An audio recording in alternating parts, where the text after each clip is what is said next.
RT media centre, দেশ ও ইসলামের কথা বলে। মুসলমানরা বর্তমানে বেওয়ারিশ কুকুরের মতো হয়ে গেছে। কুকুরের মতো মুসলমানদের পক্ষে কথা বলার মতো জাতিসংঘের কোনো নেতা নাই। মুসলমানরা কেমন যেন বেওয়ারিশ কুকুরের মতো, জঙ্গলের মধ্যে যেমন জানোয়ার থাকে, ওই জানোয়ারদের অসুখ হলে ওই জানোয়ারদের ডাক্তার কাছে নেওয়ার মতো কোনো রকম কেউ থাকে না। মুসলমানরা এরকম হয়েছে। মুসলমানদেরকে কেউ যদি মারে, মুসলমানদের পক্ষে কথা বলার মতো তামাম পৃথিবীর মধ্যে কোনো নেতা নাই। জাতিসংঘের চেয়ারে বসে মুসলমান দেশের প্রেসিডেন্টেরা মুখে চকলেট লাগিয়ে থাকে। জাতিসংঘের চেয়ারে বসেই মুসলমানদের পাইগাম্বার, মুসলমানদের হৃদয়ের স্পন্দনের নবীকে নিয়ে ওখানে কটূক্তি করা হয়। আর ওদের মনেই নাই ওরা কোন ধর্মের কোন জাতির লোক। বাথরুমের মধ্যে ঢুকছে সাপ। এক মহিলা গোসল করতে গেছে, গোসল করতে গিয়ে দেখে বাথরুমের মধ্যে সাপ।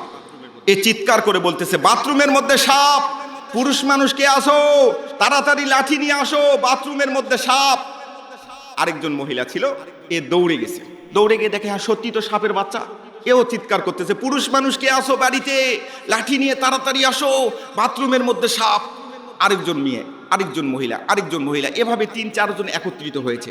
3-4 জন একসঙ্গে বলছে, পুরুষ মানুষকে আসো, লাঠি নিয়ে তাড়াতাড়ি আসো, বাথরুমের মধ্যে সাপ।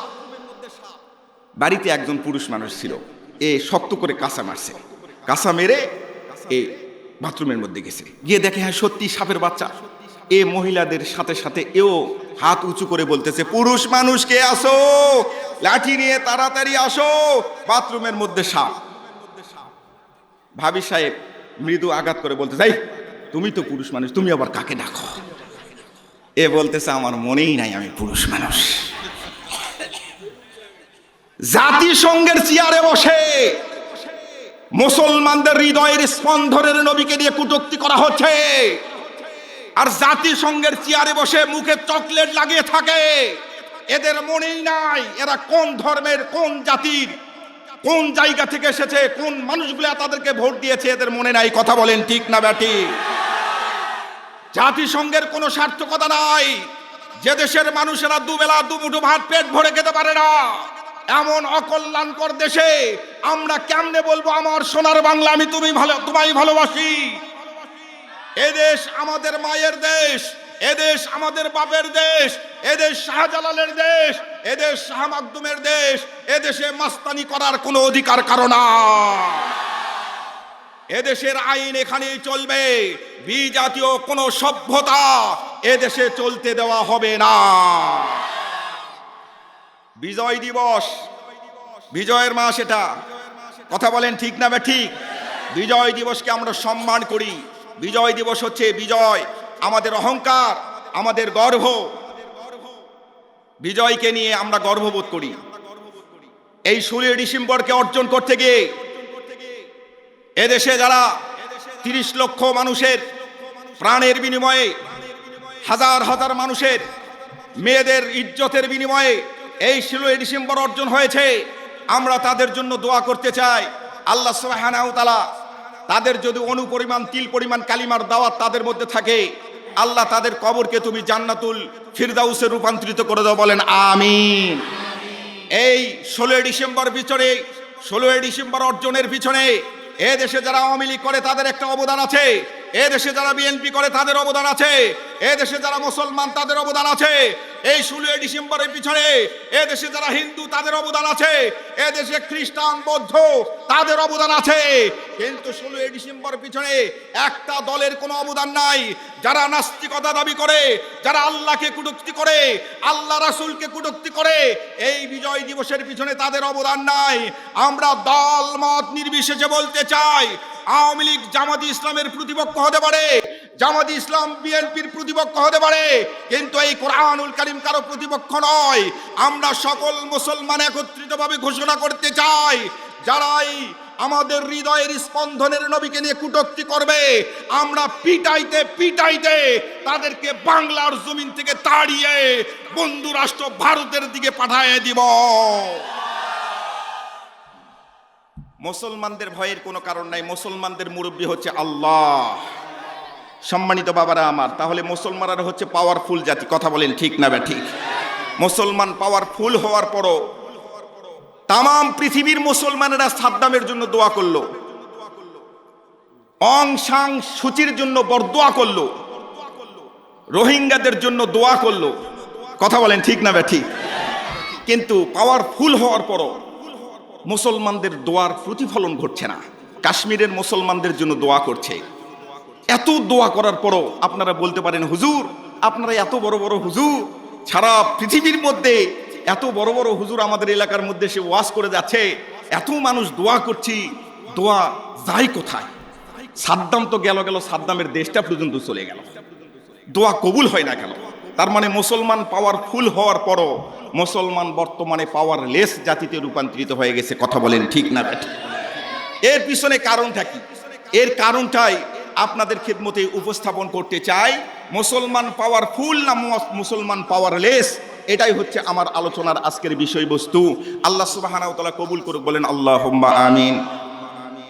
সম্মানিত বাবারা আমার, তাহলে পাওয়ারফুল বলতে কি বোঝেন এই কথাটা আপনাদের খেদমতে ছোট্ট একটা মেসাল দিয়ে পরিষ্কার করে দেই। মনে করেন আপনাদের এলাকার মধ্যে একটা কুকুর অন্য এলাকার মধ্যে প্রবেশ করেছে, পার্শ্ববর্তী পাড়ার মধ্যে প্রবেশ করেছে সবল কুকুর। ওই এলাকার একটা দুর্বল কুকুর অপরিচিত কুকুর দেখার সঙ্গে সঙ্গে তাকে ঘেউ ঘেউ করে তাড়া দিচ্ছে। এই কুকুরটা কিন্তু সবল কুকুর, কিন্তু সবল কুকুর হওয়ার পরও অন্য এলাকায় যাওয়ার কারণে ওই দুর্বল কুকুরের কাছে পরাজিত হয়ে লেজটা আস্তে করে নিচের দিকে দিয়ে পিছনের দিকে রওনা দিবে। কিছু দূর আসার পর যখন দেখবেন নিজ এলাকার মধ্যে প্রবেশ করবে, তখন পিছন দিক থেকে এই কুকুরটা কষা একটা ব্রেক দিয়ে ওনাকে ঘেউ ঘেউ করে জানায়ে দিবে, এবার আমার এলাকার মধ্যে আসছিস তুই, এবার আই। কথা বলেন ঠিক না ঠিক? মুসলমান বন্ধুরা আমার, পক্ষান্তরে আপনি লক্ষ্য করে দেখবেন পাওয়ার টিলারকে যদি পিচঢালা রাস্তার মধ্যে দেন, ওনার শক্তি যদি পরীক্ষা করতে চান পিচঢালা রাস্তার মধ্যেই, আপনি যদি বলেন পাওয়ার টিলার খুব স্পিডে যাবে, পিচঢালা রাস্তার মধ্যে কিন্তু স্পিড দিতে পারবে না।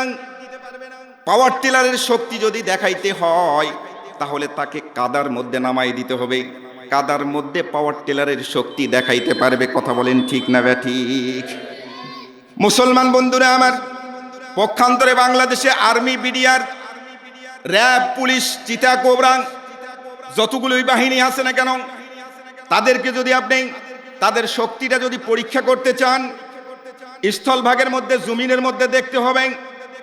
তাদের শক্তি যদি পরীক্ষা করতে চান, তাদেরকে যদি পানির মধ্যে নামায় দেন, পুকুরের মধ্যে নামায় দেন, ভরা পুকুরের মধ্যে মাছ ধরা যন্ত্র ছাড়া যদি বলেন আপনারা দুইজন একটু নামেন তো, পানির মধ্য থেকে ছোট্ট একটা পুঁটির মাছ একটু ধরেন, মাছ ধরা যন্ত্র ছাড়া সারাদিন ঘুরবে কিন্তু মাছ ধরা যন্ত্র ছাড়া মাছ ধরতে পারবে না।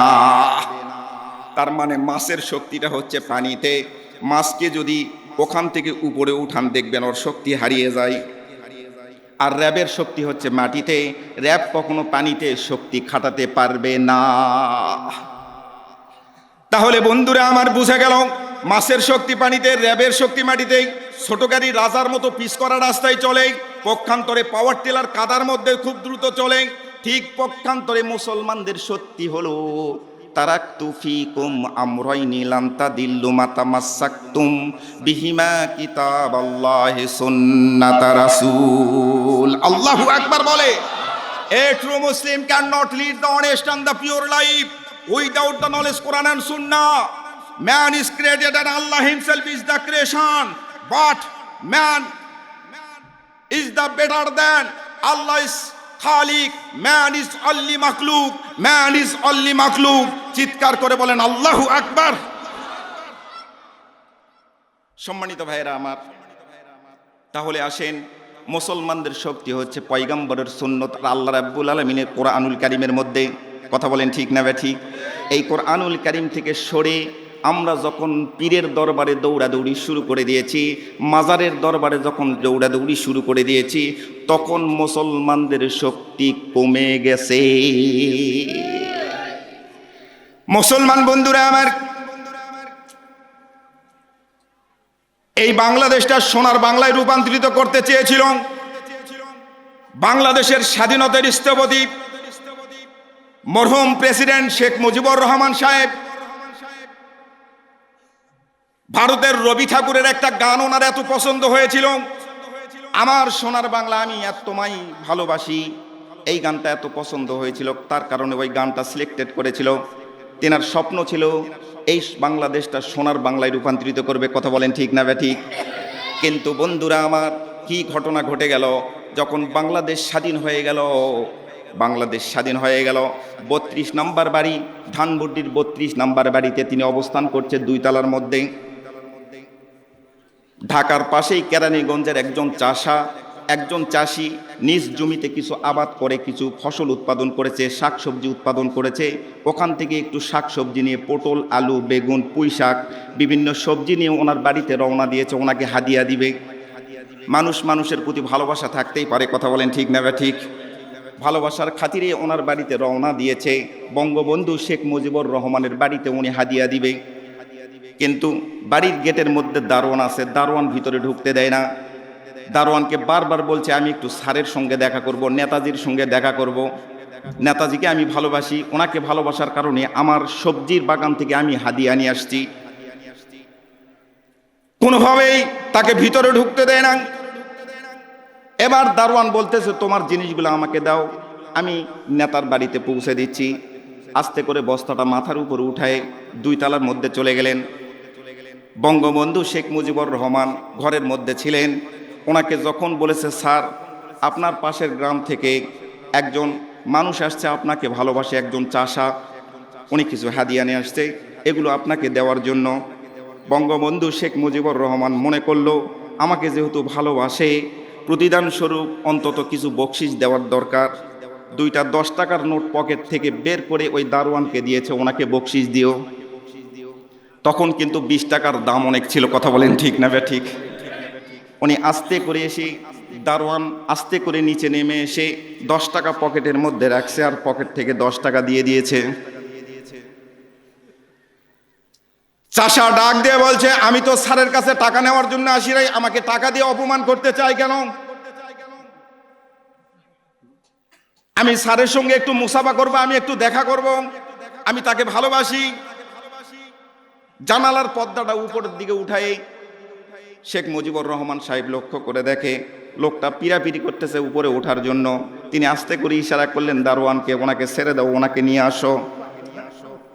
ওনাকে যখন উপরের দিকে নিয়ে চলে গেলেন, বন্ধু স্যার আমাকে কেন টাকা দিয়েছেন? এভাবে বলতেছে আমাকে কেন টাকা দিয়েছেন? আমি তো টাকা নেওয়ার জন্য আসি নাই, আমি আপনাকে ভালোবাসি, মহব্বত করি, এই কারণেই আমি এই সবজির বাগান থেকে এগুলো হাদিয়া নিয়ে আসছি। বঙ্গবন্ধু মনে করলেন টাকা দেওয়ার কারণে মনে হয় লোকটা অত্যন্ত কষ্ট পেয়েছে, তাই উনি বলতেছে ঠিক আছে আমি এক্সট্রিমলি সরি, আমার ভুল হয়েছে, টাকাটা তুমি ফেরত দাও। উনি আস্তে করে 10 টাকার নোট ফেরত দিচ্ছে।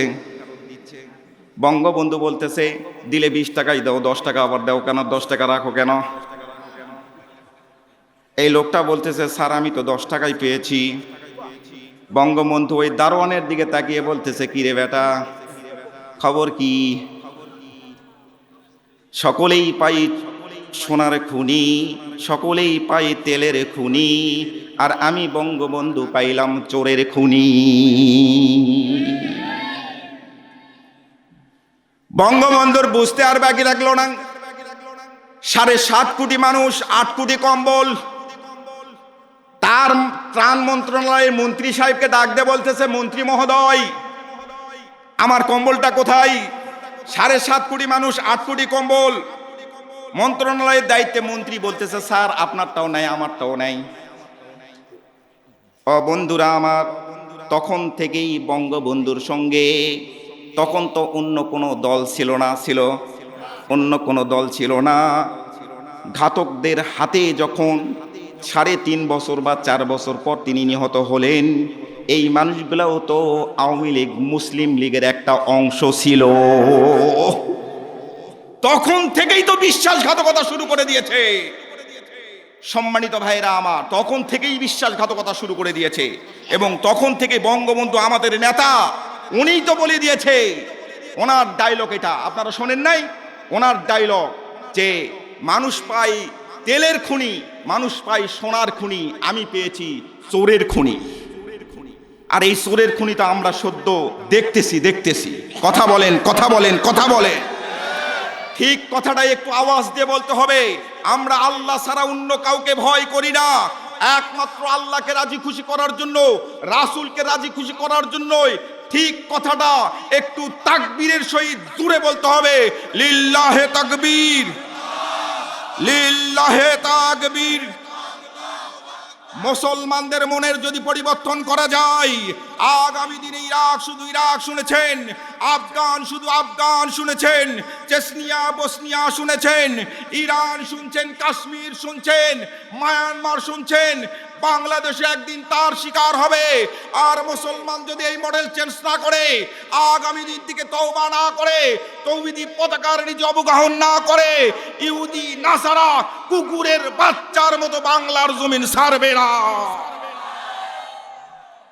মুসলমানদের মুরব্বী হচ্ছে আল্লাহ। চিৎকার করে বলেন আল্লাহু আকবার। মুসলমান বন্ধুরা আমার, সামনের দিকে একটু নিয়ে যাই, আলোচনা মূল টপিকসের মধ্যে যাই।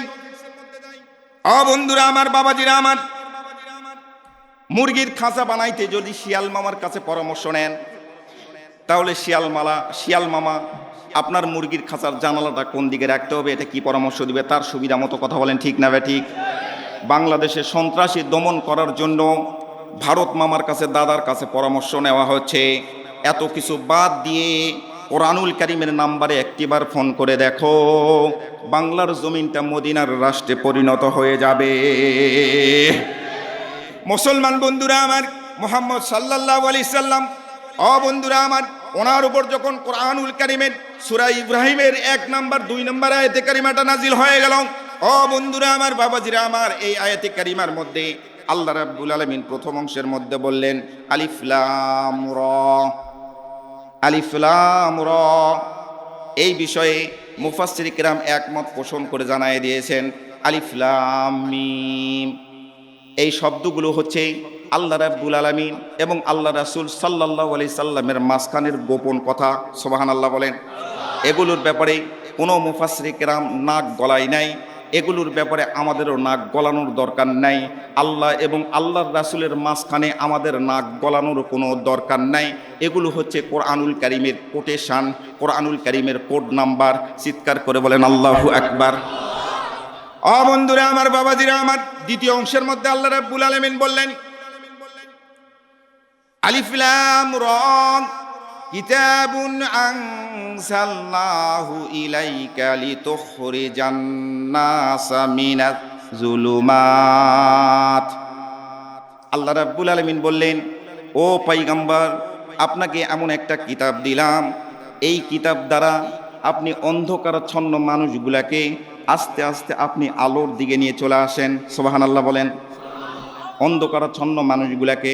তাহলে আপনাদের খেদমতে আমি প্রশ্ন করতে চাই, বাবা, তৎকালীন যুগে কি সূর্যের আলো ওই পৃথিবীতে পড়ে নাই? অন্ধকারাচ্ছন্ন বলতে কি বোঝান? অন্ধকারাচ্ছন্ন বলতে অসভ্য জাতিতে রূপান্তরিত হয়েছিল।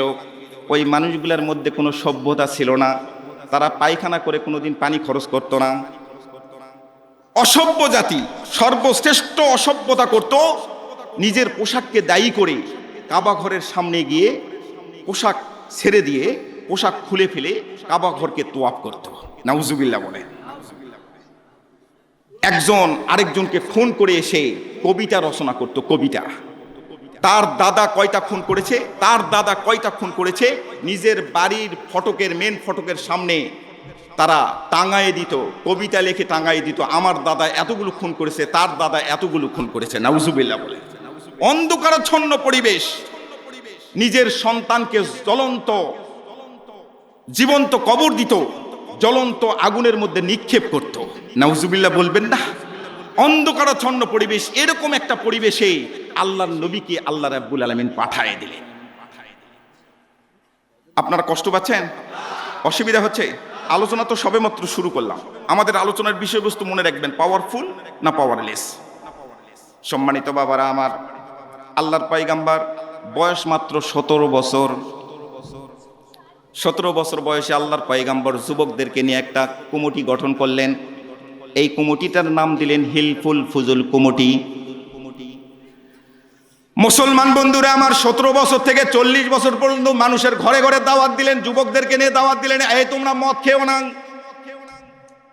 তোমরা ব্যভিচারী করো না, তোমরা ধর্ষণ করো না, তাস খেলো না, জুয়া খেলো না, তোমরা নিজের সন্তানকে কুরবানি করো না, জ্বলন্ত কড়াইয়ের উপর দিয়ে তাদেরকে পুড়ে মেরো না, কবর দিও না, কাবা ঘরকে সামনে রেখে তোয়াফ করো না, কাবা ঘরকে সামনে রেখে ন্যাংটা অবস্থায় তোয়াফ করো না। এভাবে দাওয়াত দেওয়া শুরু করলেন বন্ধুরা আমার। দাওয়াত দিতে দিতে এক পর্যায়ে 40 বছর আল্লাহ রাসূলের হয়ে গেল। 40 বছর আল্লাহ রাসূলের বয়স 40 বছর। Islamic is the turning point on the 40 years old হজরত মোহাম্মদ সাল্লাল্লাহু আলাইহি সাল্লাম। 40 বছরটা হচ্ছে এমন একটা বয়স, সায়েন্স বলছে এই 40 বছরে মানুষ কখনো, এই মানুষটার বয়স যখন 40 বছর হয় কোনো মানুষের, এই মানুষটার হাড় হাড্ডি মাংসপেশি সামনেও যায় না, বরং পিছনে আস্তে আস্তে পিছনের দিকে আসে, অর্থাৎ আস্তে আস্তে ক্ষয় হয়ে যায়, সামনে আর বাড়তি হয় না। 40 বছরটা একটা টার্নিং পয়েন্ট, ইসলামের জন্য একটা টার্নিং পয়েন্ট। 40 বছর যখন বয়স হয়ে গেল, 17 বছর থেকে 40 বছর কয় বছর হলো? 23 বছর। কথা বলেন ঠিক না ভাই? ঠিক। 23 বছরে আল্লাহর নবী পিছনে তাকিয়ে, 40 বছরে দাঁড়িয়ে গেলেন, পিছনে তাকিয়ে লক্ষ্য করে দেখেন যেই মানুষগুলো এতদিন থেকে দাওয়াত দিয়েছে, এই মানুষগুলা যারা চোর ছিল তারা ডাকাত হয়ে গেছে, যারা একটা ধর্ষণ করতো তারা এখন দিনে দুপুরে ধর্ষণ করে, বিভিন্ন কায়দায় অবস্থা অত্যন্ত ভয়ানক, আরো খারাপ হয়েছে। যতটুকু ভালো হওয়ার কথা তার চেয়ে বেশি খারাপ হয়ে গেছে। কার দাওয়াতে? স্বয়ং মুহাম্মদ রাসূল সাল্লাল্লাহু আলাইহি সাল্লাম। উনি নিজে দাওয়াত দিচ্ছেন, কিন্তু দাওয়াতের রেজাল্ট জিরো। নাউজুবিল্লাহ বলবেন না? মুসলমান বন্ধুরা আমার, তিনি গভীর মনোযোগ দিয়ে পাহাড়ের উপর উঠলেন, হেরা পর্বতের মধ্যে, জাবালে রহমত, হেরা পর্বতের জাবালে হেরার উপর উঠলেন। তিনি ধ্যানরত্ন অবস্থায় অনেক দিন, 6 মাস তিনি অতিবাহিত করে দিলেন। ও বন্ধুরা আমার, গভীর ধ্যান করলেন। ধ্যান, আপনাদের খেদমতে ছোট্ট একটা প্রশ্ন করতে চাই বন্ধুরা আমার। আপনার সন্তানের জ্বর হয়েছে, ডাক্তার সাহেবের কাছে এনেছেন, ডাক্তার সাহেব প্রেসক্রিপশন করে দিয়েছে আপনার সন্তানের 104 ডিগ্রি জ্বর। এই 104 ডিগ্রি জ্বর পরিমাপ করার পর যখন প্রেসক্রিপশন করে দিয়েছে, 7 দিন পর 105 হয়ে গেছে। আবার ডাক্তারের কাছে যাবেন কিনা বলেন? ডাক্তারের কাছে যখন গেছেন, ডাক্তার সাহেব আবার প্রেসক্রিপশন করে দিয়েছে। এবার রক্ত পরীক্ষা করলো, এবার প্রস্রাব পরীক্ষা করেছে, অনেক পরীক্ষা নিরীক্ষা করার পর যখন প্রেসক্রিপশন করে দিয়েছে, প্রেসক্রিপশন করার পরে 1 সপ্তাহ পর দেখা গেল 106 ডিগ্রি জ্বর আরো বেড়ে গেছে। এবার কিন্তু ডাক্তার সাহেবের কাছে যখন যাবেন, এই ডাক্তার সাহেব কিন্তু ধ্যান করবে, ধ্যান খুব চিন্তা করবে ব্যাপারটা কি, আমার ঔষধে কাজ হচ্ছে কিনা, ঔষধে কাজ হচ্ছে না কেন।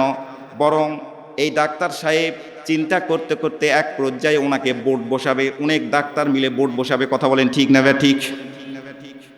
মুসলমান বন্ধুরা আমার, বাংলাদেশ স্বাধীন হলো 71 সালে। তারপরে 4 বছর, প্রায় 4 বছর আমাদের নেতা বঙ্গবন্ধু শেখ মুজিবুর রহমান দেশ শাসন করলো। তারপরে আব্দুল সাত্তার সাহেব দেশ শাসন করলো। তারপরেই ওনার পরে যখন এরশাদ সরকার আসলো, উনি কিছুদিন দেশ শাসন করলো।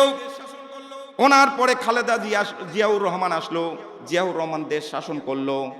তারপরে খালেদা জিয়াও কিছুদিন দেশ শাসন করলো। এরপরে প্রধানমন্ত্রী, বর্তমান প্রধানমন্ত্রী, মাননীয় প্রধানমন্ত্রী শেখ হাসিনাও অনেক দিন থেকে দেশ শাসন করছে। আপনারা বলেন তো, ধর্ষণ, রাহাজানি, মদ, জুয়া, ঘুষ এগুলো কি কমে গেছে?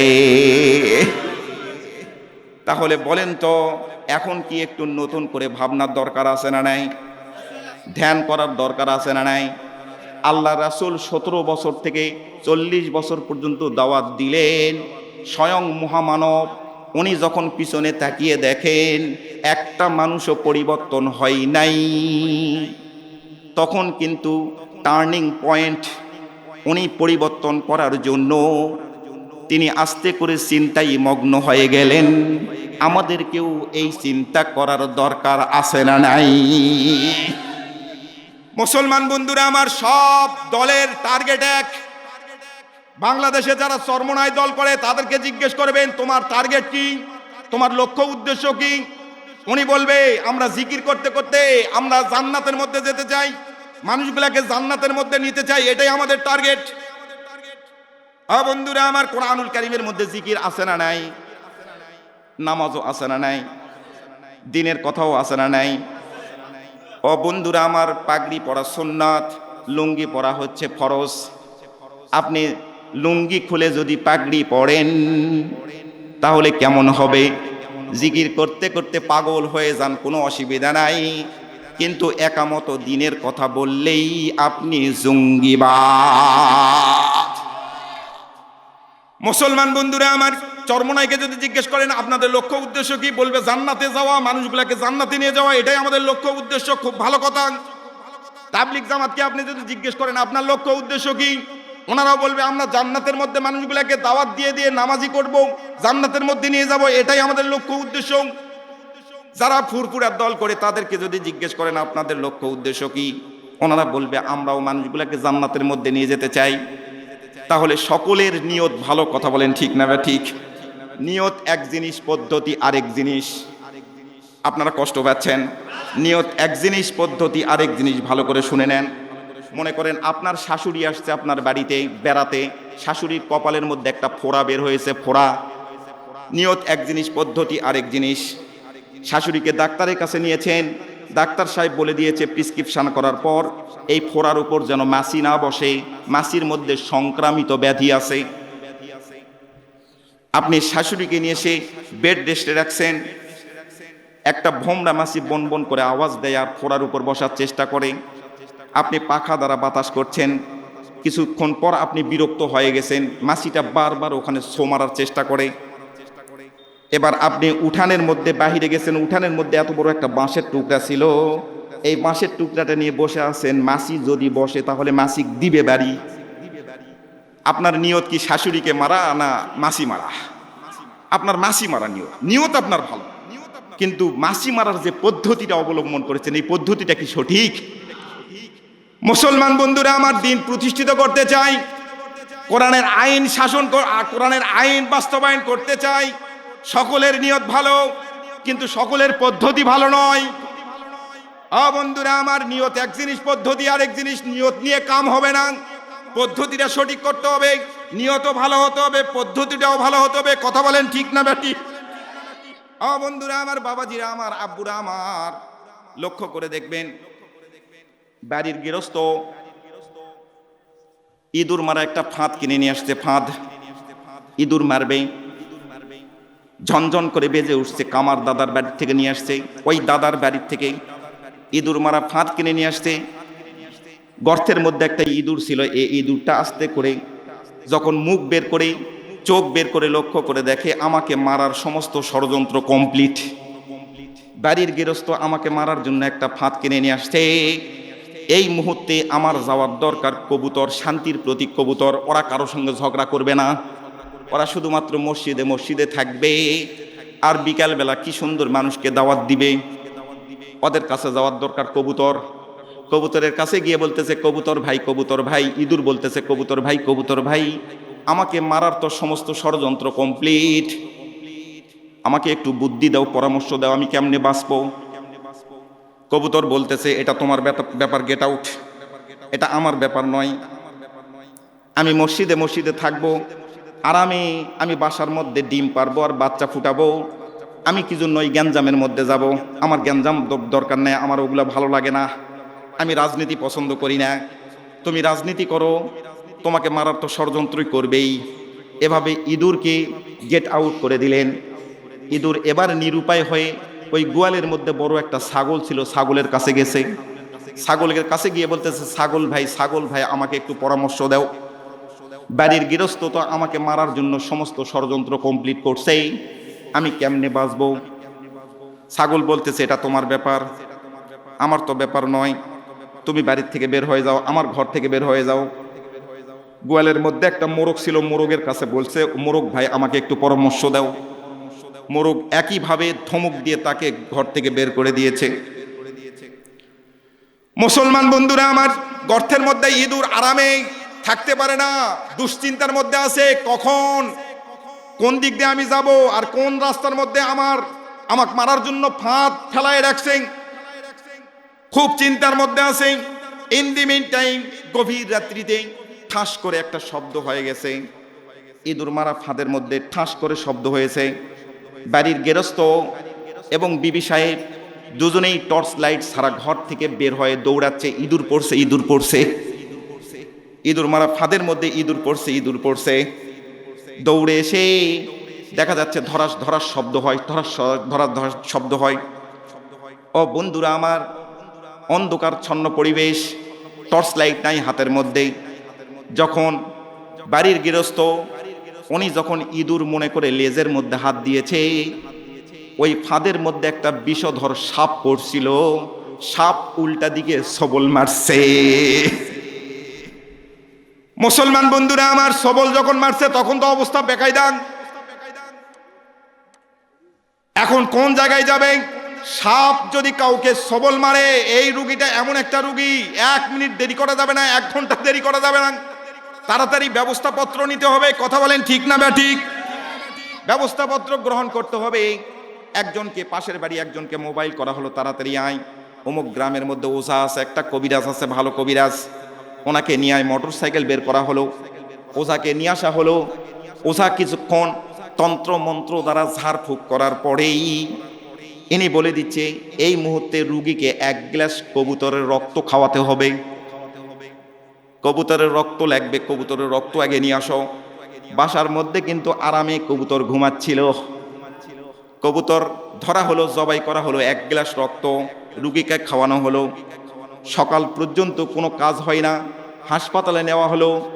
সকালবেলা যখন নিজের মেয়ে এবং জামাই সংবাদ পেয়েছে শাশুড়িকে সাপে কামড়াইছে, জামাই এবং বেটি দুজনেই মোটর সাইকেল নিয়ে গুটগুট করে হাজির। সকালবেলা যদি জামাই আর বেটি চলে আসে, আপনারা বলেন তো বাড়ির ওই গোয়ালের বড় মোরগটা দরকার আছে না নাই? মুসলমান বন্ধুরা আমার, 4-5 দিন পর ডাক্তার সাহেব অনেক চেষ্টা করার পর রুগীকে বাঁচাইতে পারে নাই, সাপে দংশন করেছে, বিষধর সাপ। রুগী যখন মারা গেল, বন্ধুরা আমার, জিয়ারত করা লাগবে। আর জিয়ারত করার জন্য বাড়ির ওই বড় ছাগলটা দরকার আছে না নাই? কবুতর কিন্তু গেল, বাড়ির মোরগও গেল, ছাগলও গেল, ইঁদুর কিন্তু এখনো গর্তের মধ্যে আছে না নাই? ইঁদুর গর্তের মধ্যেই থাকবে।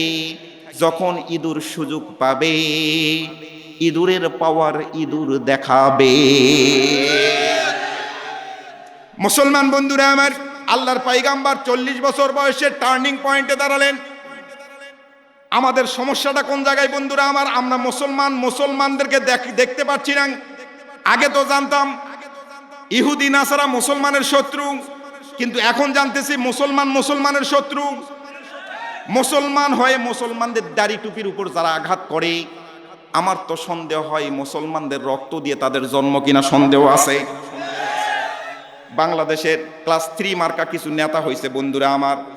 বাংলাদেশের আওয়ামী লীগ সরকার এখন কিন্তু দেশ শাসন করছে। আওয়ামী লীগের বিরুদ্ধে বলা যাবে না, আওয়ামী লীগের মধ্যে সব আছে। ওনাদের মধ্যে অনেক জ্ঞানী গুণী ব্যক্তি আছে, ওনাদের মধ্যে ফিজিক্স আছে, ওনাদের মধ্যে কেমিস্ট্রি আছে, ওনাদের মধ্যে বায়োলজি আছে, ওনাদের মধ্যে জিওগ্রাফি আছে, ওনাদের মধ্যে হিস্ট্রি আছে, ওনাদের মধ্যে ইংলিশ আছে, ওনাদের মধ্যে ইকোনমিক্স আছে, কিন্তু একটা জিনিস ওনাদের মধ্যে নাই, সেটা হচ্ছে কোরআনুল কারীম। 41 বছর নয়, 100 বছর দেশ চালাক, আমাদের কোনো অসুবিধা নাই, কিন্তু আমাদের কথা হলো কোরআনুল কারীম দিয়ে সংসদ চালাতে হবে। কোরআনুল কারীম দিয়ে সংসদ চালান, আমাদের কোনো অসুবিধা নাই। কথা বলেন ঠিক না ব্যাঠিক?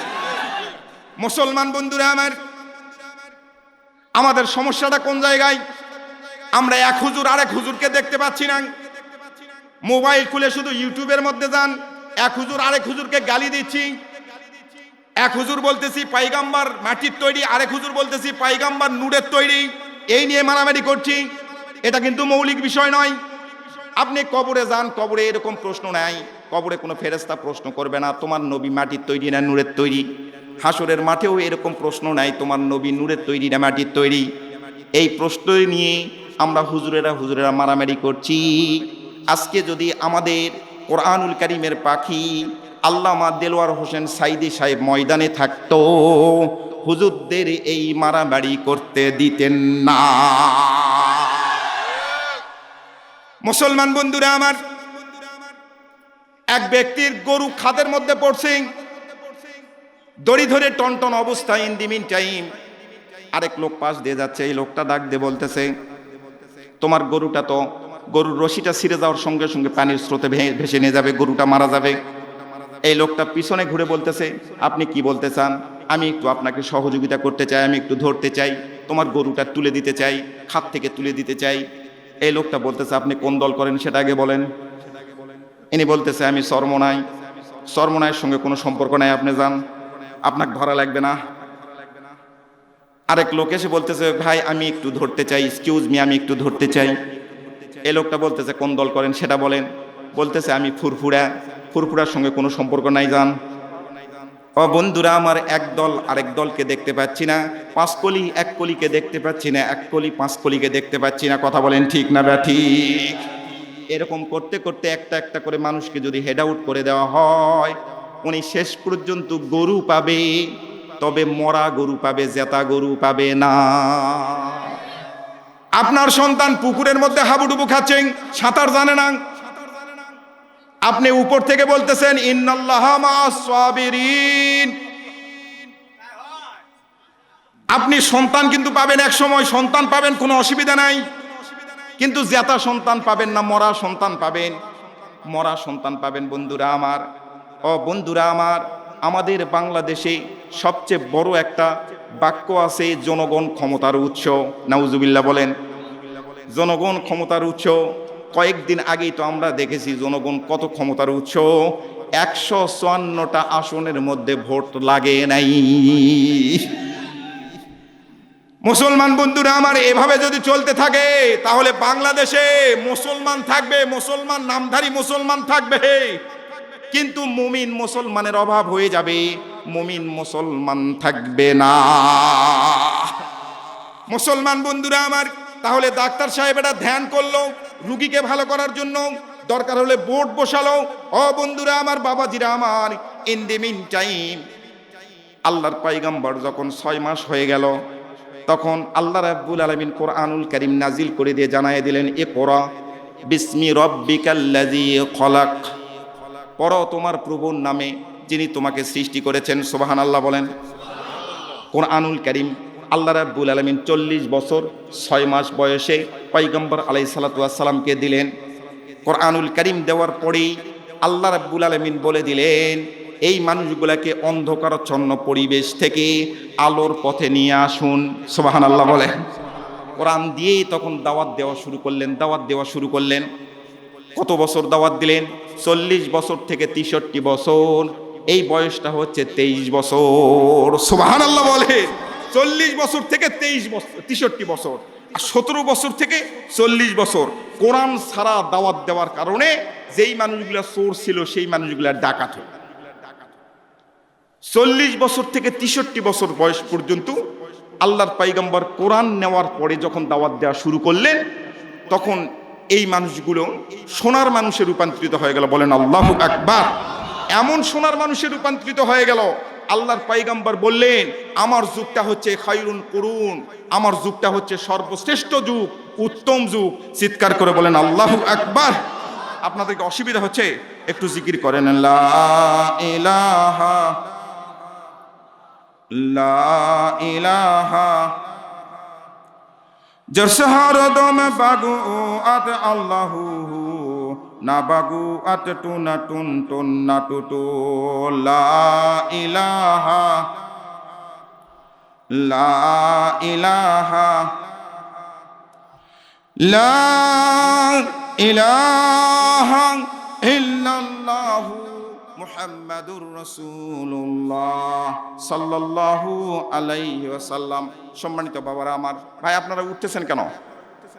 একটু ধৈর্য সহকারে বসেন। কথা তো সবে মাত্র শুরু।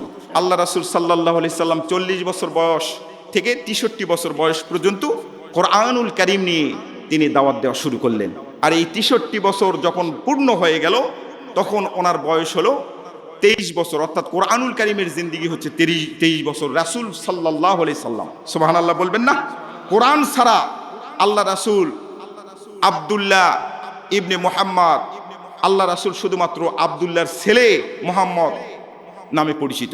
আর কোরআন যখন পেলেন, কোরআন পাওয়ার পর তিনি হচ্ছে রাসূলুল্লাহ সাল্লাল্লাহু আলাইহি সাল্লামে পরিচিত। আল্লাহু আকবার বলেন। মুসলমান বন্ধুরা আমার,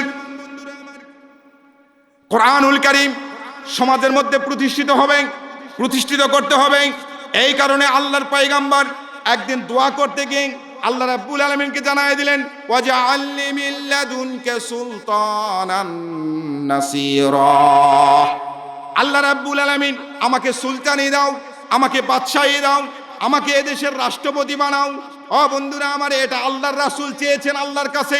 আমরা যদি আর রাষ্ট্র চাই, আমরা যদি মানুষের দ্বারে দ্বারে ভোট চাই, তাহলে কিছু মানুষ ক্রিটিসাইজ করে বলে, হুজুরেরা মসজিদ চালাবে, হুজুরেরা মাদ্রাসা চালাবে, হুজুরেরা মাহফিলে বক্তৃতা দেবে, হুজুরেরা আবার রাষ্ট্র কি চাবে। কথা বলেন ঠিক না ঠিক? রাষ্ট্র কি দরকার? কিন্তু আল্লাহ রাসূল নিজেই আল্লাহর কাছে চেয়েছেন, আল্লাহ আমাকে তুমি রাষ্ট্রপতি বানাও। আচ্ছা বলেন তো, আল্লাহ রাসূলকে আল্লাহ রাব্বুল আলামিন নবী করেছেন, নবুয়ত দিয়েছেন। আপনারা বলেন তো, নবুয়ত বড় না রাষ্ট্র বড়? নবুয়ত বড় না রাষ্ট্রপতি বড়? নবুয়ত বড়। বড় জিনিসটা পাওয়ার পরও ছোট জিনিসটা চেয়েছেন। কথা বলেন ঠিক না ঠিক? বড় জিনিস পাওয়ার পরও ছোট জিনিসটা চেয়েছেন। আপনাদের কি কমিটির লোক রেডি আছে? আচ্ছা, মায়েদের উদ্দেশ্যে তো অবশ্যই ওয়াজ করব। মায়েদের উদ্দেশ্যে ওয়াজ করবো তো ভাই, শুরু করছি। আচ্ছা, আপনারা বসেন মায়েরা, আপনারা বসেন, আপনারা ধৈর্য এবং সবর নিয়ে একটু বসেন। আপনাদের সৌজন্যে কথা আছে, অবশ্যই কথা বলবো। আপনাদের সৌজন্যে 20 মিনিট কথা বলবো। আল্লাহ সুবহানাহু ওয়া তাআলা কবুল করুক, বলেন আমিন। আল্লাহ রাসূল নবুয়ত পাওয়ার পরও ছোট জিনিসটা চাইলেন, রাষ্ট্রপতি চাইলেন। আচ্ছা বলেন তো, ছোট জিনিসটা চাওয়ার পিছনে কারণ আছে না নাই? ছোট জিনিস চাওয়ার পিছনে কারণ হলো, আল্লাহ রাসূল মনে করলেন আমার নবুয়তের শক্তি দ্বারা সমাজের মধ্যে নামাজ প্রতিষ্ঠিত করা সম্ভব নয়, যাকাত প্রতিষ্ঠিত করা সম্ভব নয়, রোজা প্রতিষ্ঠিত করা সম্ভব নয়। আমি যখন রাষ্ট্র ক্ষমতা পেয়ে যাব, ও বন্ধুরা আমার, বাবাজিরা আমার, গভীর মনোযোগ দিয়ে শোনেন। সারা বাংলাদেশের বড় বড় বক্তা আপনাদের এলাকায় নিয়ে আসেন। নিয়ে আসার পর চরমনায়ের হুজুর, সারসিনার পীর সাহেব, ওই হাটহাজারির পীর সাহেব, সকলকে নিয়ে এসে ওয়াজ করান পদ্মা সম্পর্কে। সকালবেলা যেমন অবস্থা দেখেছিলেন ঠিক তেমন অবস্থাই দেখবেন। কথা বলেন ঠিক না ঠিক?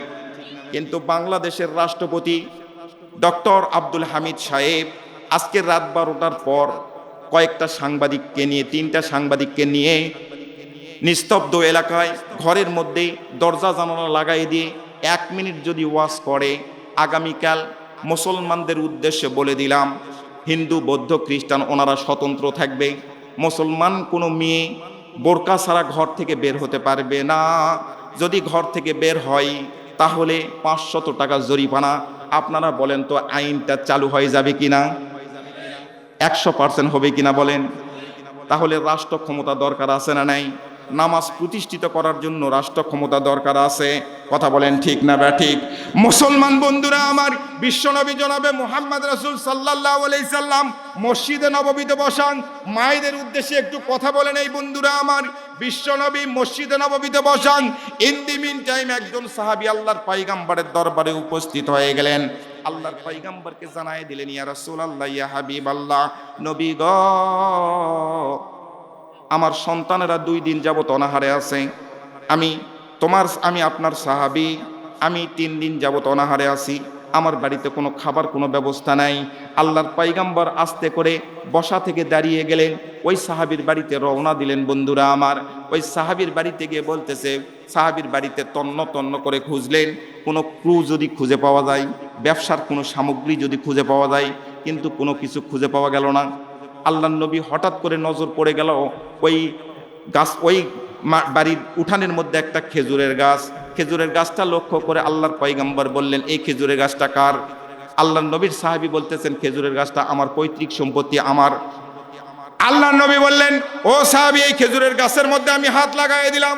আমি রহমাতাল লিল আলামিন, আমি যেখানে হাত লাগাই সেখানে বরকতময় হয়ে যায়, পরশ পাথরে রূপান্তরিত হয়ে যায়। আল্লাহর পয়গম্বর হাত লাগালেন, সাহাবীকে বললেন, আগামীকাল থেকে তুমি রস লাগাবা। কলস লাগাবা, খেজুরের রস পড়বে, বাজারে বিক্রি করবে, দেখবে তোমার সংসারের মধ্যে সচ্ছলতা আসবে। কিন্তু বন্ধুরা আমার, বাবাজিরা আমার, কয়েকদিন অতিবাহিত হয়ে গেল। আল্লাহর পয়গম্বরের জীবনে ৩৫০০ থেকে ৪০০০ মুজেজা সংগঠিত হয়েছিল, তার মধ্যে এটা হচ্ছে অন্যতম মুজেজা। সুবহানাল্লাহ বলেন। আল্লাহর পয়গম্বর সাহাবী লক্ষ্য করে দেখলেন কয়েকদিন পর খেজুরের গাছের রস পড়া বন্ধ হয়ে গেছে, খেজুরের গাছটার মরণ ধরেছে। আল্লাহর নবীর দরবারে উপস্থিত, খুব দ্রুত বেগে দৌড় দিয়েছে। পয়গম্বর আলাইহিস সালাতু ওয়াস সালাম সোফার মধ্যে বসা। আল্লাহর পয়গম্বর সাহাবীকে দেখে বললেন, সাহাবী খবর কি? আল্লাহর পয়গম্বরের সাহাবী কাঁদো কাঁদো কণ্ঠে ডাক দিয়ে বলছেন, ইয়া রাসূলুল্লাহ, ইয়া হাবিবাল্লাহ, আপনি যে খেজুরের গাছের উপর হাত লাগাই দিয়েছিলেন, আমি রস লাগাইছিলাম, আজকে হঠাৎ করে রস পড়া বন্ধ হয়ে গেছে, খেজুরের গাছটারও মরণ ধরেছে। আল্লাহর নবী বললেন, সাহাবী তোমার বাড়িতে যেতে হবে। খুব দ্রুত বেগে সাহাবীর বাড়িতে গেলেন, কয়েকজন বড় বড় সাহাবী সঙ্গে নিলেন। হযরতে সালমান ফারসি রাদিয়াল্লাহু তাআলা আনহু থেকে বর্ণিত ঘটনাটা, যে ফুলের খুশবুতে সারা জাহান মাতোয়ারা, এমন একটা কিতাবের মধ্যে বর্ণনা আসছে। আল্লাহর পয়গম্বর ওই সাহাবীকে খেজুরের গাছের উপর উঠাই দিলেন। বন্ধু, খেজুরের গাছের মধ্যে তন্ন তন্ন করে খুঁজে লক্ষ্য করে দেখে একটা হাড্ডির অংশ পাওয়া গেল। হাড্ডির অংশ, মানুষের হাড্ডির অংশ। মায়েরা আমার, কান খুলে শ্রবণ করেন, আপনাদের জন্য এই ওয়াজটা করতেছি মায়েরা। ওই হাড্ডির অংশটা পাওয়া গেল। ইন দি মিন টাইম পয়গম্বরের হাতের মধ্যে দেওয়া হলো। পয়গম্বর আলাইহিস সালাতু ওয়াস সালাম দরদর করে চোখের পানিটা ছেড়ে দিলেন। পয়গম্বর ডাক দিয়ে বলছে, সাহাবীরা তোমরা সকলে আমার সঙ্গে হাত উত্তোলন করে মুনাজাত করো, দোয়া করো, আমিন আমিন করো। আল্লাহর পয়গম্বর বিড়বিড় করে কি যেন বলতেছেন, বিড়বিড় করে কি যেন বলতেছেন। সিদরাতুল মুনতাহার দিকে আল্লাহর পয়গম্বর নবুয়তে দৃষ্টিটা রাখলেন। পয়গম্বর আলাইহিস সালাতু ওয়াস সালামকে সব কিছু ঝকঝক তকতক করে দেখানো হলো। পয়গম্বর আলাইহিস সালাতু ওয়াস সালাম মুনাজাত শেষ করে দিলেন। পয়গম্বর ডাক দিয়ে বলছেন, সাহাবীরা এই হাড্ডির অংশটা হলো অমুক কবরস্থানের মধ্যে একজন মহিলাকে কিছুদিন আগে দাফন করা হয়েছে। ওই মহিলার কবরের মধ্যে আগুন জ্বলছিল, আগুন জ্বলছিল, জাহান্নামের আগুনের তাপ দেওয়া হচ্ছিল। কিন্তু একটা মাংসপেশি, একটা পাখি গোস্ত খাওয়ার জন্য কবরের মধ্যে ঢুকছিল, কবরের মধ্যে প্রবেশ করছে। গোস্ত এক টুকরা খেয়ে এই টুকরাটা নিয়ে ওই পাখিটা উড়াল মারছে। এই খেজুরের গাছের উপর বসে থেকে গোস্তটা খেয়ে হাড্ডিটা রেখে চলে গেছে। ও সাহাবী, ওই মহিলার কবরের মধ্যে আগুন জ্বলছে, জাহান্নামের আগুনের তাপ দেওয়া হচ্ছে, একটা হাড্ডির অংশ যেন বাদ না যায়। এই কারণেই ওই কবর থেকে সরাসরি এই খেজুরের গাছের মাথার মধ্যে এই হাড্ডিটার মধ্যে তাপ দেওয়া হচ্ছে। বলেন নাউজুবিল্লাহ। মুসলমান বন্ধুরা আমার, সাহাবীরা আরজ করলেন, ইয়া রাসূলুল্লাহ, ইয়া হাবিবাল্লাহ, এই মহিলার অপরাধ কি? কি অপরাধে, কি কারণে এই মহিলার কবরের মধ্যে আগুন জ্বলছে? আল্লাহর পয়গম্বর জানাই দিলেন, সাহাবীরা কান খুলে শ্রবণ করো। ওই মহিলার সব কিছু ঠিকঠাক ছিল, কিন্তু একটা ছোট্টখাটো অপরাধ ছিল। এই অপরাধের কারণে এই মহিলার কবরের মধ্যে আগুন জ্বলছিল। নাউজুবিল্লাহ বলেন। ও বন্ধুরা আমার, মায়েরা আমার, কান খুলে শ্রবণ করেন। আপনাদের খেদমতে এই পয়েন্টটা রেখে দিলাম, আপনাদের খেদমতে বলবো কোন কারণে ওই মহিলার কবরের মধ্যে আগুন জ্বলছিল। এবার মূল টপিকসের মধ্যে আসি। মুসলমানেরা পাওয়ারফুল না পাওয়ারলেস? বলেন। মুসলমানেরা হচ্ছে পাওয়ারফুল। লিল্লাহে তাকবীর, লিল্লাহে তাকবীর। সম্মানিত ভাইয়েরা আমার, আপনারা কাক পাখি দেখছেন? কাক পাখি, কাক পাখি কোথায় থাকে? চালের উপর, মগ ডালের মধ্যে। কথা বলেন ঠিক না ঠিক? আর ময়না পাখি কোথায় থাকে? ময়না পাখিকে খাঁচার মধ্যে রাখা হয়। ময়না পাখিকে খাঁচার মধ্যে রাখা হয় কেন বলেন তো? কারণ ময়না পাখির একটাই অপরাধ, ময়না কথা বলতে পারে। কাক পাখি কথা বলতে পারে না, এই কারণে কাক গাছের ডালে থাকে। কথা বলেন ঠিক না ঠিক? আল কোরআনের ওই পাখিটারে রেখো না খাঁচায় আর বন্দি করে। আল কোরআনের ওই পাখিটারে রেখো না খাঁচায় আর বন্দি করে। গাইতে আবার দাও কোরআনের গান, গাইতে আবার দাও কোরআনের গান, লাখ জনতার মাঝে মধুর সুরে। আল কোরআনের ওই পাখিটারে রেখো না খাঁচায় আর বন্দি করে। সুমধুর সেই গান গেয়েছে যারা, সুমধুর সেই গান শুনেছে যারা, দিনের মুজাহিদ হয়েছে তারা। মুনাফিক মন আছে যাহার, শুনতে ভালো লাগে না তাহার। হে দয়াময় আল্লাহ তুমি খাঁচার দুয়ার দাও ভেঙে চুরে। আল কোরআনের ওই পাখিটারে রেখো না খাঁচায় আর বন্দি করে।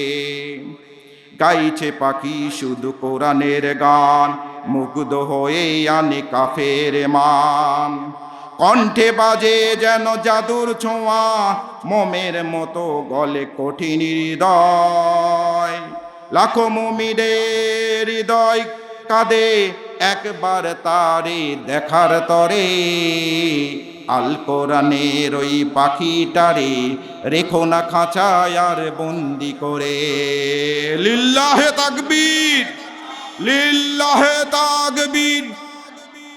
মুসলমান বন্ধুরা আমার, আল্লাহ রাব্বুল আলামিন বন্ধুরা আমার পাওয়ারফুল আর পাওয়ারলেস এই কথাটা আপনাদের খেদমতে বুঝাচ্ছিলাম।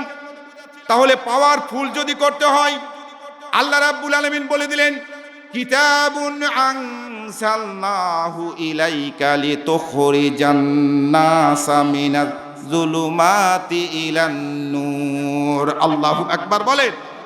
কোরআনুল কারীম সালাম শেখ মুজিবুর রহমান দেশ শাসন করেছেন। দেশ থেকে মদ জুয়া এগুলো উঠাইতে পারে নাই। তারপরে এরশাদ সরকার চালাইছে, খালেদা জিয়া চালাইছে, জিয়াউর রহমান চালাইছে, এরাও কিন্তু মদ জুয়া এগুলো বন্ধ করতে পারে নাই।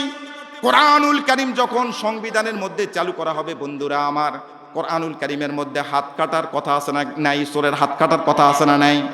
কোরআনুল কারীমের আইন যখন সংসদের মধ্যে চালানো হবে, ওমর রাদিয়াল্লাহু তাআলা আনহু এরকম বাংলাদেশের সমান 100টা বাংলাদেশ কোরআনুল কারীম দিয়ে শাসন করেছে। আল্লাহু আকবার বলে। সম্মানিত ভাইয়েরা আমার, আপনাদের একটু ব্যাগগুলো দিয়ে দেন, বলে দেব। সম্মানিত ভাইয়েরা আমার, এই মাহফিলের আপনারা কিন্তু কেউ উঠবেন না, আমি কিন্তু কথা শেষ করিনি। আপনাদের কষ্ট হচ্ছে? মাহফিলের উন্নয়নের জন্য মাহফিলটা আগামী বছর আবার হোক, এটা আপনারা চান না? চান না? একটু হাত তুলে দেখান তো। লিল্লাহে তাকবীর, লিল্লাহে তাকবীর। হাত নামা, হাত নামা। আপনাদের একটু আগামী বছরের জন্য বাকি কোনো কালেকশন নেই, শুধুমাত্র আল্লাহ এবং আল্লাহ রাসূলকে রাজি খুশি করার নিয়তে আপনাদের মাহফিলের মধ্যে আমাদের মাদ্রাসার ছাত্ররা ঢুকে যাচ্ছে ব্যাগ নিয়ে।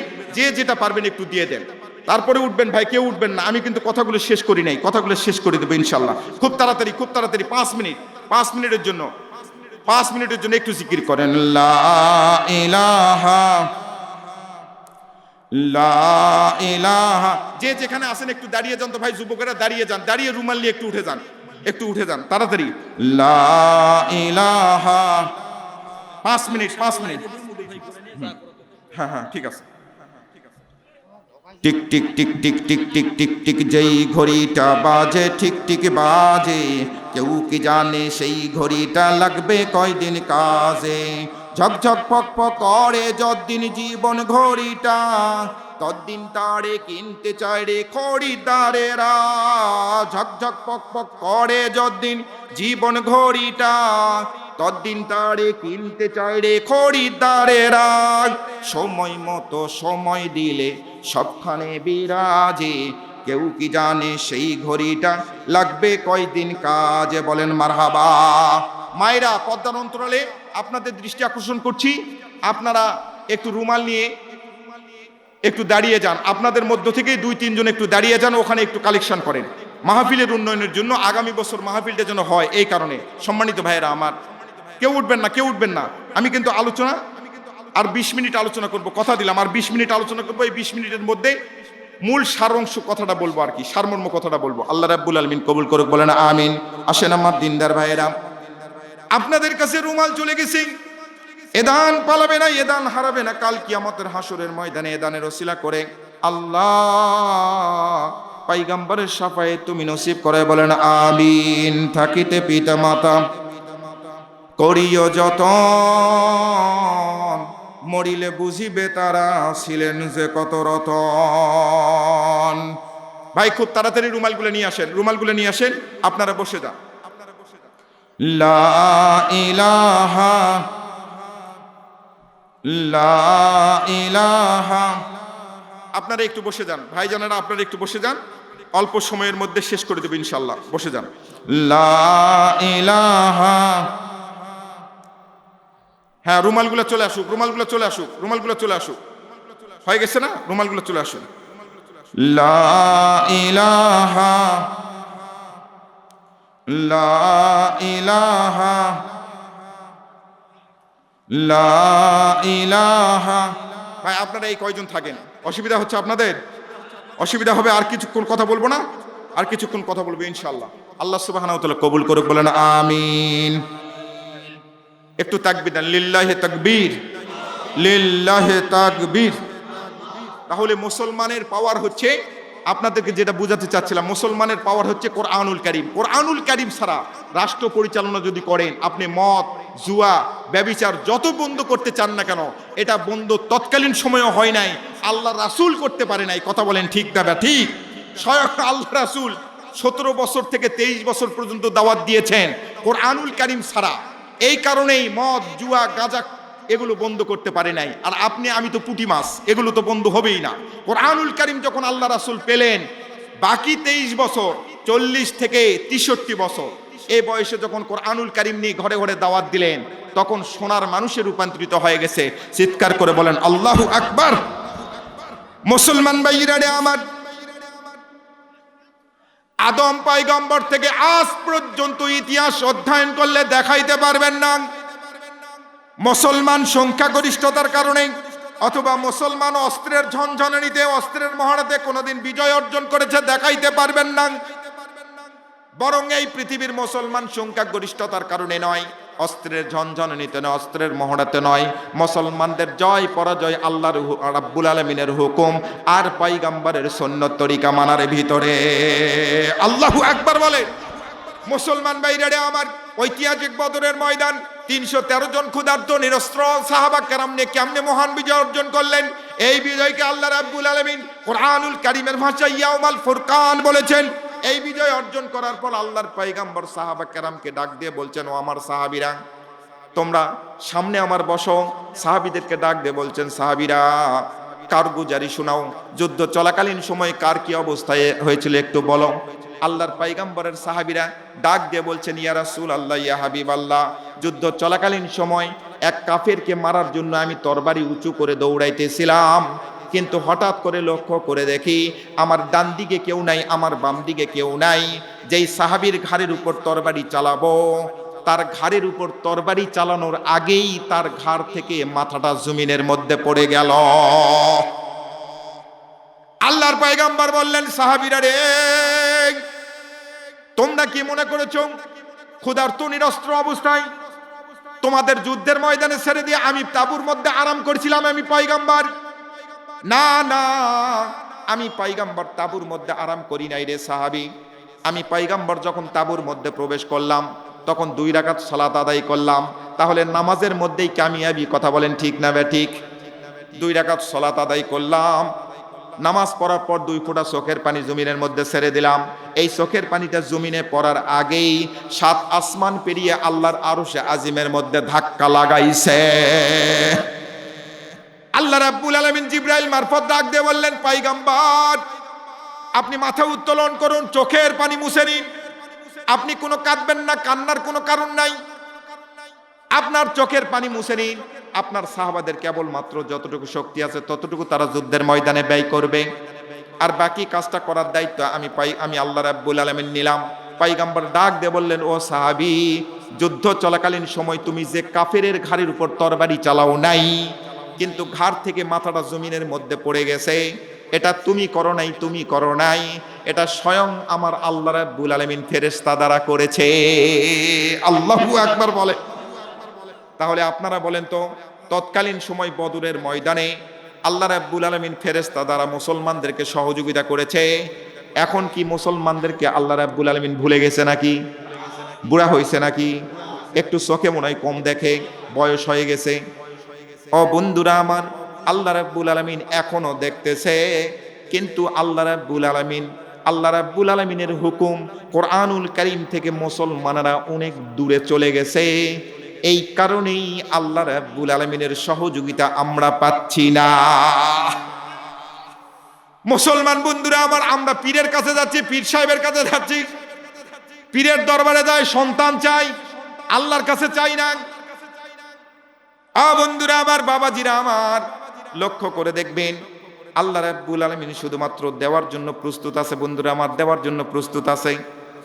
কাল কিয়ামতের হাসরের ময়দানে যখন মাকামে মাহমুদের মধ্যে পয়গম্বর দাঁড়িয়ে বলবে, মুসলমানেরা পাওয়ারফুল জাতি, মুসলমানদেরকে সুপারিশ করার জন্য আমি পয়গম্বর দাঁড়িয়ে গেলাম, ফলান ইবনে ফুলান, ফলান ইবনে ফুলান, অমুকের সন্তান অমুক, অমুকের পিতা অমুক, সঙ্গে সঙ্গে তার হাতের মধ্যে, ডান হাতের মধ্যে জান্নাতের সার্টিফিকেট দেওয়া হবে। সুবহানাল্লাহ বলেন।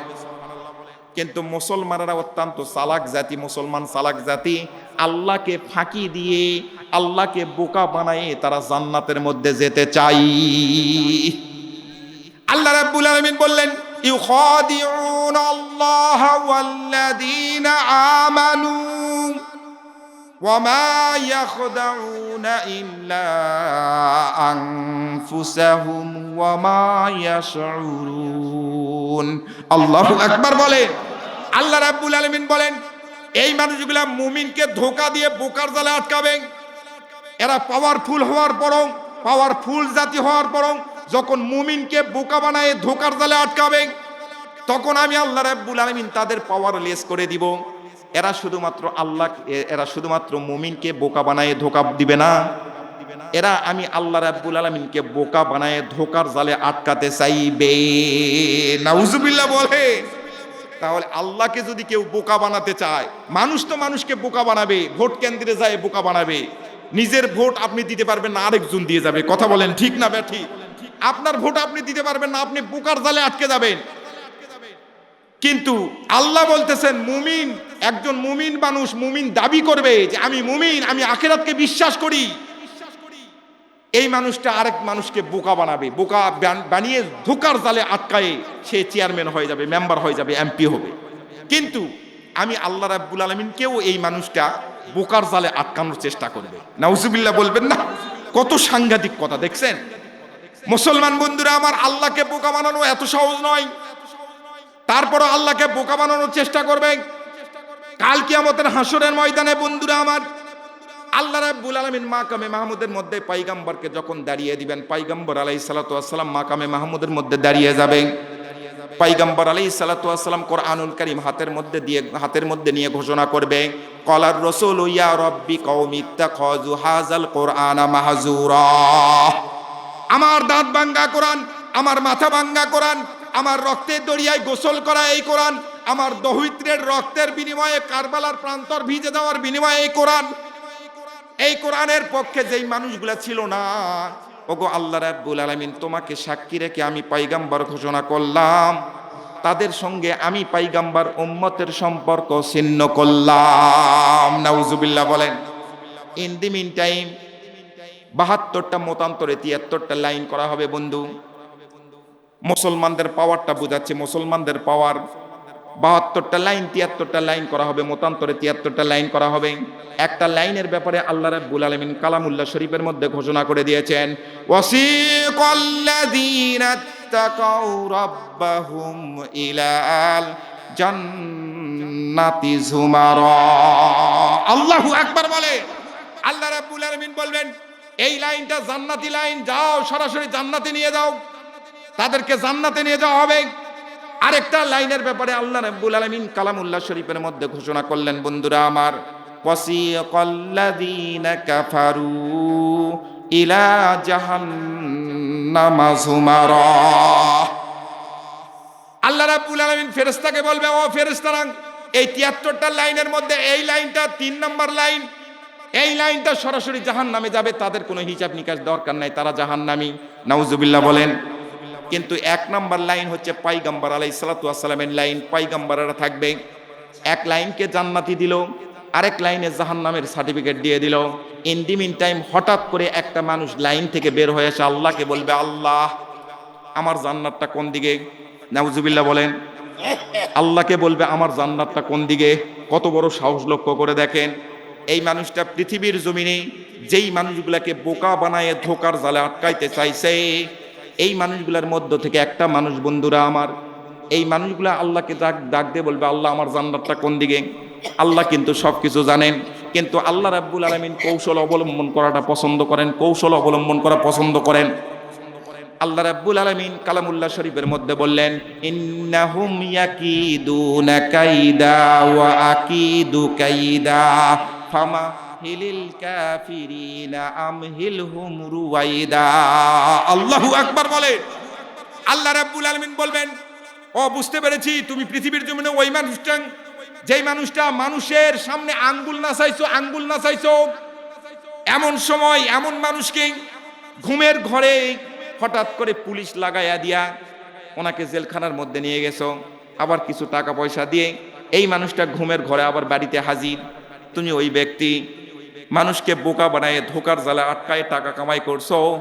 আজকে আমি আল্লাহ রাব্বুল আলামিনকে বোকা বানায় ধোকার জালে আটকাতে চাও। ঠিক আছে, আমি বুঝতে পেরেছি তুমি ওই ব্যক্তি। আল্লাহ কিন্তু কৌশল অবলম্বন করবেন। আল্লাহ বলবেন যাও তোমার জান্নাতটা ওইদিকে, যাও তোমার জান্নাত ওইদিকে। জান্নাতে যাওয়ার জন্য আপনারা জানেন একটা ফুলসিরাতের রাস্তা আছে না নাই? এই ফুলসিরাতের রাস্তাটা আল্লাহ রাব্বুল আলামিন যাকে ইচ্ছা তাকে পার করে দিবেন, আর যাকে পরীক্ষা নিবেন আল্লাহ রাব্বুল আলামিন ফুলসিরাতের রাস্তা দিয়ে হাঁটতে বলবেন। আল্লাহ রাব্বুল আলামিন বললেন যাও তুমি এই ফুলসিরাতের রাস্তা দিয়ে ওই পার যাও। কিছু দূর যাওয়ার ক্ষমতা দিবে, চুলের চেয়েও চিকন, খুরের চেয়েও ধার, নিচে জাহান্নাম, উপরে জাহান্নাম, ডান দিকে জাহান্নাম, বাম দিকে জাহান্নাম। কিছু দূর যাওয়ার পর হঠাৎ করে লক্ষ্য করে দেখে এই ব্যক্তিটা কলার নাড়াবে আর যাবে, এভাবে কলার নাড়াবে আর যাবে। আমি কত বড় চালাক, পৃথিবীর জমিনে ভোট ডাকাতি করেছি, নেতাগিরি করেছি, আর মানুষকে বোকা বানায় ধোকার জালে আটকায়া দিয়া টাকা পয়সা অনেক ইনকাম করেছি। আজকে স্বয়ং আল্লাহকেও বোকা বানায়া ধোকা দিয়া আমি জান্নাতে যাচ্ছি। মান গস্সা ফালাইসা মিন্নি, যে মানুষ মানুষকে ধোকা দেয় আল্লাহ রাসূল বলেছেন সে মুমিন নয়। নাউজুবিল্লাহ বলেন। ও বন্ধুরা আমার, বাজারে যখন একটা কদু বিক্রি করার জন্য যাবেন, লাউ বিক্রি করার জন্য যাবেন, আপনার বিবি সাহেব দিয়েছে এই লাউটা বিক্রি করে আসো, আপনি দেখবেন বাজারে যাওয়ার পরে এই লাউটার যদি নিচে একটা পোকা ছিদ্র থাকে, তাহলে আপনি লাউটা যখন কাস্টমারকে দেখাবেন তখন এই ছিদ্রটার মধ্যে কিন্তু এভাবে হাত দিয়ে দেখাবে, দেখেন দেখেন কোনো অসুবিধা নেই, সব ভালো, লাউ খুব কচি লাউ। কথা বলেন ঠিক না ঠিক? মানুষকে বোকা বানায় ধোকার জালে আটকানো এটাও একটা ব্যাপার। মুসলমান বন্ধুরা আমার, আল্লাহ রাব্বুল আলামিন তাকে ক্ষমতা দেওয়ার সঙ্গে সঙ্গে যাওয়ার রওনা দেওয়া শুরু করবে। কিছু দূর যাবে, কিছু দূর যাওয়ার পর লক্ষ্য করে দেখবে ওই যে জাহান্নামের কোণার মধ্যে ওটা কে রে, দেখা যায় কে, ওটা কে, চিনা চিনা লাগে। আমার গ্রামেরই তো অমুক হাজী সাহেব 3 বছর আগে হজ করে আসতে 3 বছর পর মারা গেছিল। মসজিদ মাদ্রাসা বাড়িতে হাটে বাজারে ঠিক মতো যাইতো না। হাজী সাহেব দেখি ওই জাহান্নামের কোণার মধ্যেই হাউমাউ করে কাঁদে, আমি কত বড় চালাক, আমি নামাজ ঠিক মতো পড়ি নাই, হজ ঠিক মতো করি নাই, আমি আজকে জান্নাতের মধ্যে যাচ্ছি। তারপরে আবার কিছু দূর যাওয়ার পর বাম দিকে তাকায় দেখবে, ওরে বাপরি বাপরি, ইমাম সাহেব দেখি, মসজিদের ইমাম সাহেব, খতিব সাহেব 5 ওয়াক্ত নামাজের ইমামতি করত, আমরা তো কতদিন ওনার পিছনে নামাজ পড়েছি। ওই মানুষটাও দেখি জাহান্নামের কোণার মধ্যে পড়ে আছে, হাউমাউ করে কাঁদে। তাহলে এখানে বোঝা গেল নামাজ পড়েও জাহান্নামে যাওয়া লাগলো না, হজ করেও এসেও জাহান্নামের মধ্যে দেখা গেল। তাহলে আপনারা বলতে পারেন হুজুর, হজ করেও যদি জাহান্নামে যেতে হয়, নামাজ পড়েও যদি জাহান্নামে যেতে হয়, তাহলে লাভ কি? নামাজ তো আজ থেকে বাদ দিতে হবে। এই প্রশ্নের উত্তরটা আগে দিতে হবে। নামাজ পড়েও জাহান্নামে যেতে হবে, হজ করেও আপনাকে জাহান্নামে যেতে হবে যদি আল্লাহ রাসূলের 1 নাম্বার কাজ আপনার মধ্যে না থাকে। মুসলমান বন্ধুরা আমার, এই প্রশ্নের জবাবটা আপনাদের খেদমতে আগে দিয়ে দেই। নামাজ সম্পর্কে কর্তৃপক্ষ বলে দিয়েছে, নামাজ সম্পর্কে একটু বলে দিবেন। মায়েরা কান লাগান পর্দার অন্তরাল থেকে, মায়েদের এবং পুরুষ মানুষদের কোনো অবস্থায় নামাজ কাজা করা যাবে না। 2টা অবস্থান যদি সংগঠিত হয় তাহলে নামাজ কাজা করতে পারবেন, নামাজ ফৌত হতে পারে, নামাজ আপনার জন্য মাপ। দুইটা অবস্থান। এক নাম্বার, আপনি যদি অসুস্থতার কারণে অজ্ঞান হয়ে যান তাহলে নামাজ মাপ। দুই নাম্বার কারণ, আপনি যদি কোনো কারণ, মেয়ে মানুষ এবং পুরুষ মানুষ দুজনের জন্য একই মাসালা, অন্য কোনো কারণে নামাজ মাপ নয়। দ্বিতীয় নম্বর কারণ হচ্ছে আপনি হঠাৎ করে উন্মাদ হয়েছেন, পাগল হয়ে গেছেন, মাথার ব্রেন খারাপ হয়ে গেছে, এই মানুষটার জন্য নামাজ মাপ। সুবহানাল্লাহ বলেন। তাছাড়া অন্য কোনো কারণে নামাজ মাপ নয়। গভীর সমুদ্রের মধ্যে আপনি যাচ্ছেন, লঞ্চে চড়ে, স্টিমারে চড়ে, নৌকায়, জাহাজে, কান লাগান, মাসআলাটা শুনে যান। লঞ্চের মধ্যে যাচ্ছেন, হঠাৎ করে জলোচ্ছ্বাস, শিডর, সাইক্লোন, হারিকেন, টাইফুন এর কবলে পড়ার পর লঞ্চটা ডুবে গেছে। আপনি সাঁতরাচ্ছেন, জীবন বাঁচার তাগিদে আপনি সাঁতরাচ্ছেন, সাঁতরাতে সাঁতরাতে তীর খুঁজে পাচ্ছেন না। এমন সময় সাঁতরাতে সাঁতরাতে আসরের নামাজের আজানটা আপনার কানের মধ্যে পৌঁছে গেছে। আপনি কিন্তু সমুদ্রের মধ্যে, মহাসমুদ্রের মধ্যে। আসরের আজানটা যদি আপনার কানের মধ্যে চলে যায়, আপনি শুনতে পান, সাঁতরাতে সাঁতরাতেই আপনাকে ইশারা দিয়ে আসরের নামাজ আদায় করতে হবে। আপনি কাপড়ের মধ্যে প্রসাব ভরছে, আপনি নামাজ পড়বেন না, ফাজলামি শুরু করছেন নাকি? ও বন্ধুরা আমার, বাবাজিরা আমার, লক্ষ্য করে দেখেন, মায়েদের দৃষ্টি আকর্ষণ করছি, আপনারা কান লাগান, আপনাদের কোনো অবস্থায় নামাজ মাপ। মায়েদের একটা বিশেষ সময় আছে, এটা মাসের মধ্যে একবার সংগঠিত হয়, এই সময়টা কিন্তু নামাজ মাপ। পুরুষ মানুষের চেয়ে অতিরিক্ত একটা সময়। আর মায়েদের কোনো অবস্থায় নামাজ মাপ নয়, এটা একটু শুনে নেন। পেটের মধ্যে সন্তান 10 মাস 10 দিন পূর্ণ হয়ে গেছে, কঠিন ব্যথা অনুভব, কঠিন ব্যথা, কঠিন থেকে কঠিনতর ব্যথা, মাটিতে গড়াগড়ি করছে, অ্যাম্বুলেন্স বাড়ির বাহিরে দাঁড়ানো অ্যাম্বুলেন্স। ইনদিমিন সময় জোহরের নামাজের আজান অথবা আসরের নামাজ, মাগরিবের নামাজের আজান যদি মসজিদে শুরু হয়ে যায়, যতই ব্যথা হোক না কেন, মাটিতে গড়াগড়ি করুক না কেন, অ্যাম্বুলেন্স দাঁড়িয়ে থাকুক না কেন, আজান যদি কানে পৌঁছে যায়, নামাজ ইশারা দ্বারা পড়েই অ্যাম্বুলেন্সে উঠতে হবে। আল্লাহু আকবার বলে।